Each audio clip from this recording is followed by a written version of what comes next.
Hello everyone, welcome back to the Butcher's Circus. My name is Chap, and today we're going to be watching a match I played against Koshiro a few days ago, I think.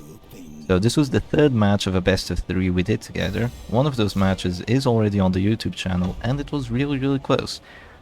Such is going to be this one. So you might know by the title that this match was very RNG heavy, and that's bound to happen because the kind of team I'm playing relies quite heavily on dodge from the shield breaker and the jester, while the kind of team he's playing, which is the world domination, relies quite heavily on not having accuracy buffs on his characters. The start of the replay is a bit messy in terms of frames, but it gets better, don't worry. So what happens here is he pulls my antiquarian. Of course I have to use take cover so he doesn't get to shoot me. It's just very normal, he doesn't want me to get to regen.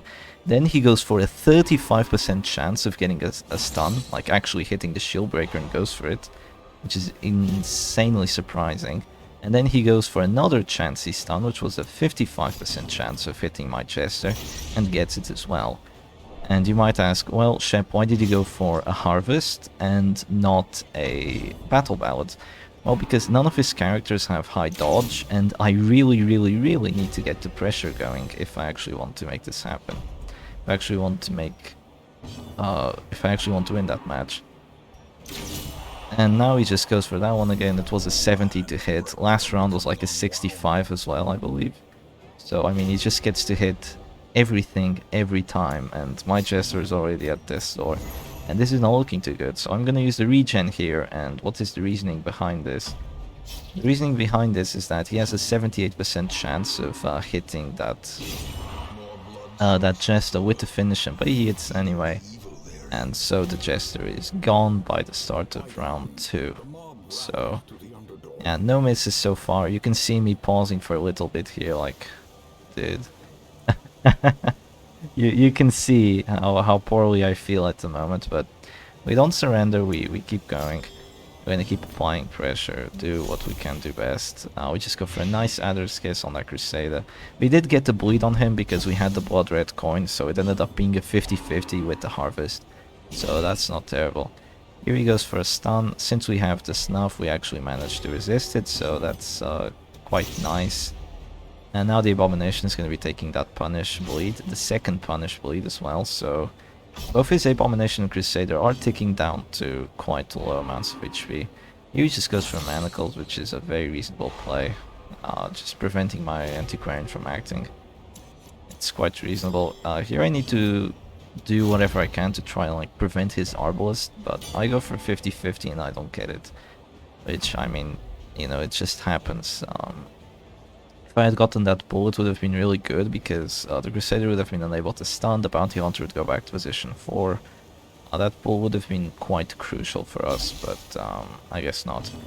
You could say that, well, Shep, if you want to get the pull, why don't you have the net? Well, I don't have the net, so I actually get dodges, but, well, it's, as I usually say, the enemy's weaknesses don't matter if they have RNG on your side. The same thing goes for you. Your weaknesses won't matter if RNG is on your side. And what's the enemy's weakness here? Well, the team that he's playing, which is the world domination, its biggest weakness is dodge. And guess what? We have dodge and regen, but it's just not going too well for us because we've just been unable to get any kind of dodges. And you know, it's just what happens. Sometimes you can't beat yourself too much because you won't get all those dodges. It's kind of the chance, the risks you take playing a team like this. Also, Koshiro here did quite a big mistake. You'd see that he had this Abomination and the Bounty Hunter to play with. So you could have just used the Bounty Hunter. No, the Abomination just transform even at death's door, go for a Rage or a Slam on my Flagellant, and then just get a death blow immediately with the finish in last round.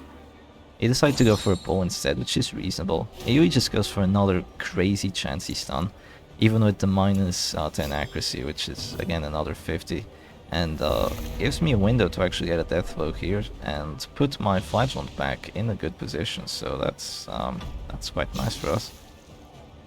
Yeah, that is quite nice. Here he's just gonna go for another come hither. I mean, I have to very much disagree with the kind of way he's playing. He's trying to disrupt my characters instead of killing them, which is not what... I mean, disrupting is good, but killing characters is much better. He could have just gone through my healing however much he wanted there. There was a lot of options. Now he just goes for a sniper shot, doesn't even wait for his eyeballs to go last to get the extra 12 accuracy, just shoots, because why not? Hits that 60, hits the crit as well. And now here comes Cell's accusation. We actually get 2 crit heals there, and he does enough damage to drop us to death stall, which is actually good because it gives us extra accuracy. So I'm gonna pause for a second here. Notice how he's been hitting like literally every chancy thing that happened. He only missed one 50-50, which was there the Abomination, which is a ridiculous play as well. He could have just healed, he could have gone for a stun on the Antiquarian, anything but that. And I had to... I mean, you probably already know what's gonna happen. You're looking at that 81% chance. You notice how I had to not use the Battle Ballad, because, well, his team has no dodge, and I had to be just a bit faster. And the one ability I go for that isn't a 100% chance of hitting is a miss. Yeah. So we missed the 81% chance Exsanguinate. I mean, what can I say? It's not only your opponent getting lucky, it's you getting unfortunate, and it's you getting unlucky, the opponent getting lucky, and then he just goes for a crit absolution, and I just immediately surrender.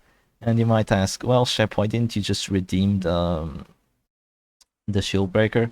I thought about redeeming the shield breaker. I thought it would be a good idea, but I mean, it would be a decent idea, but I felt like I probably wouldn't have enough tempo to keep following up with this match if I didn't get a kill on this Abomination very soon. So I just thought, well, we'll just go for this. If he tries to focus the Shieldbreaker down, she's very likely to get a few dodges. She still has regen. She can protect herself using the Serpent Sway. There's lots of things she can do. But not this match. Not this match. And we go down to Koshiro. However, this was the 3rd match. I had won the 2 previous ones. I'm not going to show one of them because it was quite decisive. He got very much counterpicked. So yeah, that was the match. Just remember that you can't win them all, and sometimes RNG is just a bitch. So yeah, I hope you enjoyed this, and I'll see you again next time. Cheers.